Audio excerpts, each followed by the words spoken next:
Assalamualaikum warahmatullahi wabarakatuh.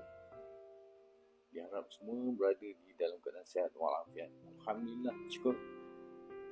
Suka saya kongsikan perkembangan tentang rawatan di Damansara berkaitan dengan gangguan jin api.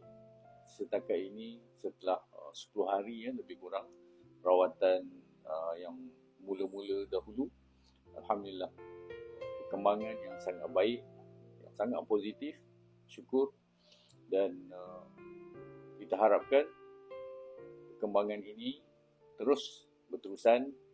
Mudah-mudahan penghuni rumah dapat menjalankan kehidupan seperti biasa, dapat pergi kerja seperti biasa, menjalani rutin harian mereka seperti sedia kala. Alhamdulillah, walaupun sebenarnya gangguan jin api ni ialah satu gangguan jin syaitan yang kalau nak kira dekat dalam Malaysia ni viral lah.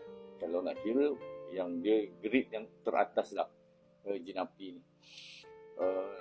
Alhamdulillah, cuma dekat sini dia tidak jadi viral kerana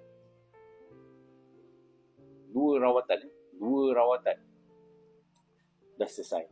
Alhamdulillah. Dia kalau jadi viral tu ialah kes-kes yang berpanjangan. Contoh gangguan jin api dah 2 minggu atau dah 3 minggu tak selesai lagi. Dia akan jadi viral kerana apa? Akan bertukar ganti perawat-perawat yang hadir, yang belum berjaya untuk mencapai kesembuhan. Sampai 3 minggu, bayangkanlah dah kecoh dah tu satu Malaysia kan. Jadi dia akan memang viral sangat-sangat. Tapi alhamdulillah perkara yang gangguan jin api kali ini dia tidak viral sangat, sebab dia dapat diselesaikan awal. Alhamdulillah, syukur. Dalam masa yang sama, sebenarnya saya sangat rasa bertuah kerana Allah pilih dapat terjun dalam masalah gangguan jin api yang sangat kronik ini.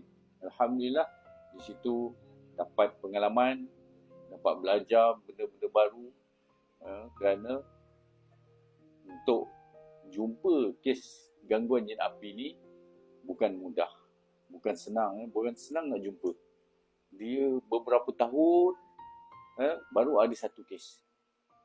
Dan yang kita risau, dia datang timbul sekali-sekala. Mungkin selang 3-4 tahun baru satu kes muncul. Tapi bila dia muncul,